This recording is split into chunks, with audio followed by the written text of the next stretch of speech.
देशवासियों से आग्रह करूंगा कि जब तक हालात सामान्य न हो हम सोने की खरीद को टालें।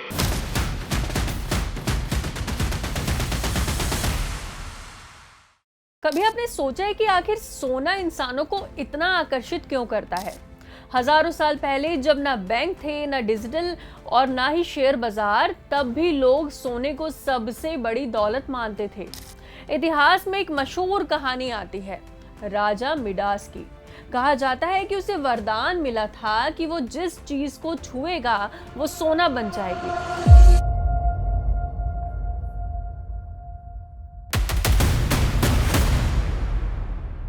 शुरुआत में उसे लगा कि वो दुनिया का सबसे अमीर इंसान बन गया है, लेकिन जब खाना और पानी भी सोना बनने लगा तब उसे समझ आया कि सोना सब कुछ नहीं होता।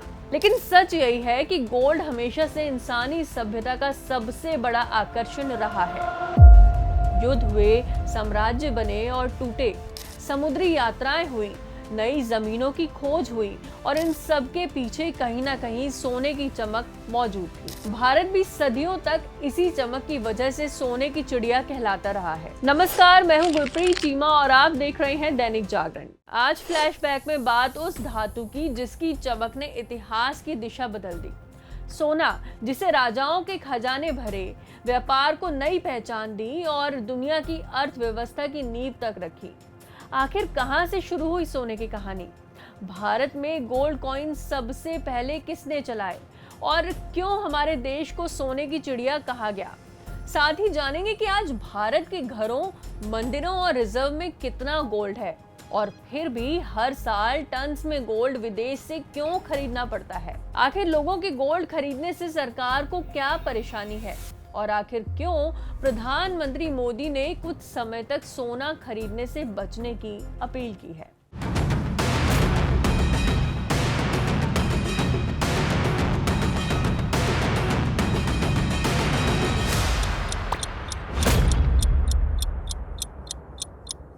दुनिया में सबसे पहले सोने की खोज कब हुई, इसका कोई एक तय रिकॉर्ड नहीं है, लेकिन इतिहासकार मानते हैं लगभग 6000 साल पहले मिस्र और मेसोपोटामिया की सभ्यताओं ने सबसे पहले सोने का इस्तेमाल शुरू किया। नदियों के किनारे चमकती पीली धातु के टुकड़े लोगों को मिले और फिर धीरे धीरे ये कीमती धातु राजाओं, मंदिरों और व्यापार का हिस्सा बन गई। मिस्र के फराओं खुद को सोने से सजाते थे, उनके ताबूत तक सोने के बनाए जाते थे। क्लास 6 की एनसीईआरटी की इतिहास की किताब हमारे अतीत 1 में हड़प्पा सभ्यता को लेकर बताया गया है कि उस दौर के लोग सोने का इस्तेमाल गहने और सजावटी वस्तुएं बनाने में करते थे। आर्कियोलॉजिस्ट को खुदाई में सोने के मनके, आभूषण और धातु से बनी कई वस्तुएं मिली हैं। दुनिया का पहला सोने का सिक्का लगभग 600 ईसा पूर्व में लीडिया साम्राज्य में चलाया गया था, जो आज के तुर्की के इलाके में था। इसके बाद यूनान, रोम और दूसरे साम्राज्यों में भी सोने के सिक्के चलाने शुरू कर दिए।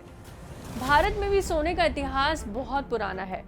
सिंधु घाटी सभ्यता में सोने के आभूषण मिल चुके हैं, लेकिन भारत में सबसे पहले सोने के सिक्के चलाने का श्रेय आमतौर पर इंडो ग्रीक शासकों और फिर गुप्त साम्राज्य को दिया जाता है। गुप्त काल में सोने के सिक्कों का खूब इस्तेमाल हुआ। समुद्रगुप्त और चंद्रगुप्त द्वितीय के समय जारी किए गए सोने के सिक्के आज भी इतिहासकारों के लिए बेहद खास माने जाते हैं। इन सिक्कों पर राजाओं की तस्वीरें और संस्कृत में लिखावट होती है। जिसको पुरातात्विक साक्ष्य कहे, वो हमें पुरातात्विक साक्ष्य जो है वो हड़प्पा कालीन सभ्यता से मिलते हैं, जिसमें गोल्ड के मनके या बीड, गोल्ड के ऑर्नामेंट्स बनाए हुए हैं और वो मिलते हैं। और उसकी जो डेटिंग अगर हम कहें तो लगभग 5000 साल पहले या 3000 BC से 4000 BC से 3000 BC, लगभग 5000 से 6000 साल के अंतराल में हमें गोल्ड का प्रयोग मिलता है। भारत को सोने की चिड़िया यूं ही नहीं कहा जाता। प्राचीन भारत दुनिया के सबसे अमीर देशों में गिना जाता था। यहाँ मसाले, कपड़े, हीरे जवाहरात और सोने का बड़ा व्यापार होता था। विदेशी व्यापारी भारत आते थे और बदले में सोना चांदी देकर यहाँ का सामान ले जाते थे। यही वजह थी कि भारत में सोने का विशाल भंडार जमा होता गया। मंदिरों में भी भारी मात्रा में सोना दान किया जाता था। आज के समय में भी दक्षिण भारत के कई मंदिर जैसे तिरुवनंतपुरम का श्री पद्मनाभ स्वामी मंदिर, तिरुपति बालाजी और श्री लक्ष्मी नारायणी स्वर्ण मंदिर में आज भी टन्स में गोल्ड मौजूद है। मुगल काल में कहा जाता है कि दुनिया की जीडीपी में भारत की हिस्सेदारी बहुत बड़ी थी। यही कारण था कि अंग्रेजों समेत कई विदेशी ताकतें भारत की दौलत की तरफ खींची चली आईं। भारत के कई शासकों ने सोने के सिक्के जारी करने शुरू कर दिए। इन शासकों में सबसे पहले शासक थे इंडो ग्रीक शासक, जिन्हें हिंद यूनानी शासक भी कहा जाता है। सबसे शुद्ध सोने के सिक्के जारी करने वाले थे कुषाण शासक कनिष्क प्रथम। गुप्तों के समय में सबसे ज़्यादा मात्रा में सोने के सिक्के जारी किए गए। भारत का यह सोना मंदिरों और तीर्थ स्थलों में जमा होता चला गया। बाद में आने वाले विदेशी आक्रमणकारियों ने मंदिरों को ही अपनी लूट का निशाना बनाया। अब सवाल आता है कि आखिर गोल्ड निकलता कैसे है। सोना धरती के भीतर चट्टानों और मिट्टी में बेहद छोटे कणों के रूप में मौजूद होता है। इसे निकालने के लिए खदानों में गहरी खुदाई की जाती है। बड़े बड़े पत्थरों को मशीनों से तोड़ा जाता है और फिर केमिकल प्रोसेस से उनमें गोल्ड अलग किया जाता है। कई जगह नदियों की रेत से भी सोना निकाला जाता है। जब खदान से सोना निकलता है तो वो सीधे चमचमाता गहना नहीं होता। पहले उसे रिफाइनरी में भेजा जाता है, जहां उसकी सफाई होती है और शुद्धता बढ़ाई जाती है। इसके बाद ये गोल्ड बार, बिस्किट या फिर ज्वेलरी के रूप में बाजार तक पहुंचता है। फिर ज्वेलर्स डिजाइन बनाते हैं और वही गोल्ड आपके गले की चेन, अंगूठी या कंगन बनकर घर पहुंचता है।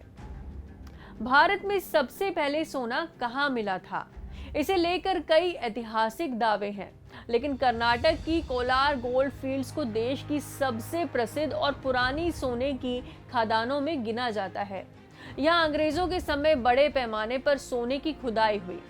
एक दौर में इसे एशिया की सबसे गहरी गोल्ड माइन कहा जाता था। हालांकि अब वहां खनन बंद हो चुका है।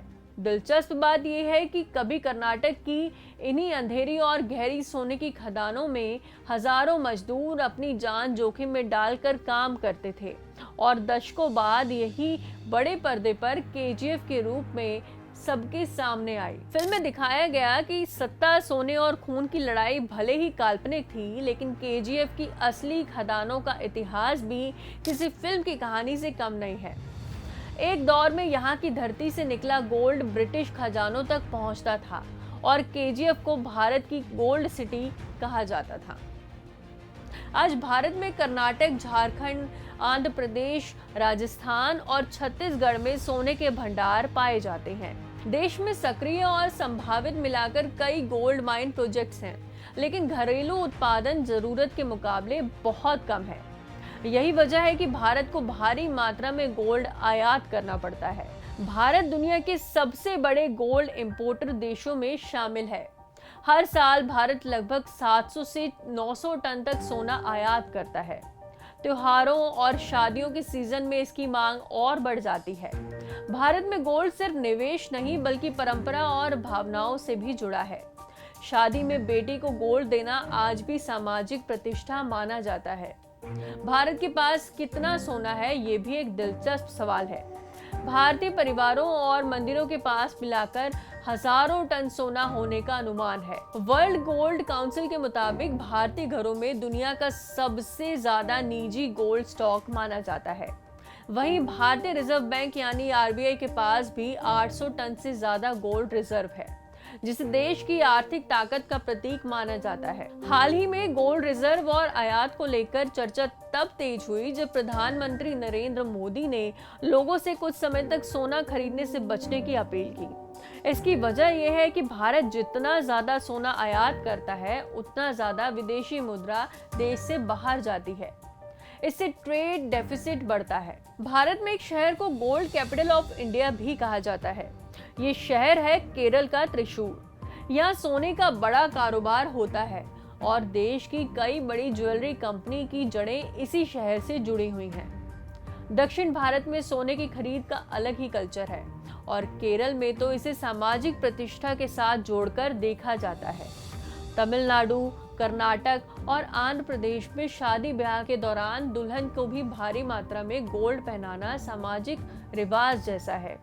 कई परिवार सालों तक गोल्ड जोड़ते हैं ताकि शादी में बेटी की गोल्ड ज्वेलरी दी जा सके।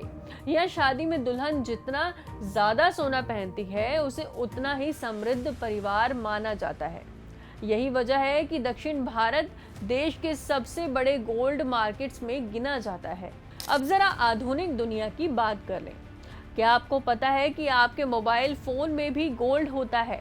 जी हाँ, स्मार्टफोन के सर्किट बोर्ड और इलेक्ट्रॉनिक पार्ट्स में बहुत कम मात्रा में सोना इस्तेमाल किया जाता है। एक मोबाइल फोन में औसतन 0.03 से 0.05 ग्राम तक गोल्ड हो सकता है। मात्रा बेहद छोटी है, लेकिन दुनिया में अरबों फोन हैं। इसलिए ई वेस्ट से गोल्ड रिकवरी का बड़ा बिजनेस बन चुका है। गोल्ड सिर्फ गहनों तक सीमित नहीं है, इसका इस्तेमाल electronics, medical device, space technology और यहाँ तक कि दांतों के इलाज में भी किया जाता है। क्योंकि गोल्ड जंग नहीं खाता और इलेक्ट्रिसिटी का गुड कंडक्टर है, इसलिए हाई टेक मशीनों में इसका इस्तेमाल किया जाता है। नासा के स्पेस मिशन में भी सोने की पतली लेयर्स का इस्तेमाल होता है ताकि उपकरणों को रेडिएशन से बचाया जा सके। बैंक और देशों के लिए भी सोना बेहद अहम है। जब दुनिया में आर्थिक संकट आता है तो लोग शेयर बाजार छोड़कर सोने की तरफ भागते हैं, इसलिए इसे सेफ हेवन कहा जाता है। कोविड काल और युद्ध जैसी परिस्थितियों में भी सोने की कीमतों में तेजी देखी जाती है। भारत में सोने का रिश्ता सिर्फ अर्थव्यवस्था से नहीं, भावनाओं से भी है।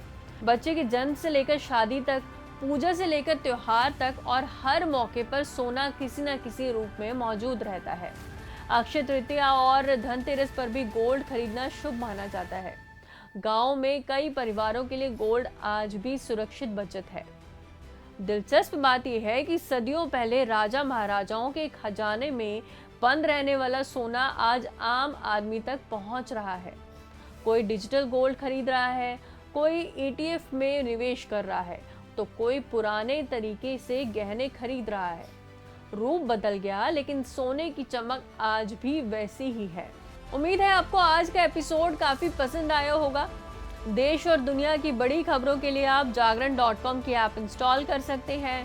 साथ ही जागरण.com की वेबसाइट पर खबरें भी पढ़ सकते हैं। कैमरे के पीछे से दुष्यंत और मैं यानी कि गुरप्रीत, मुझे दीजिए इजाजत। देखते रहिए दैनिक जागरण।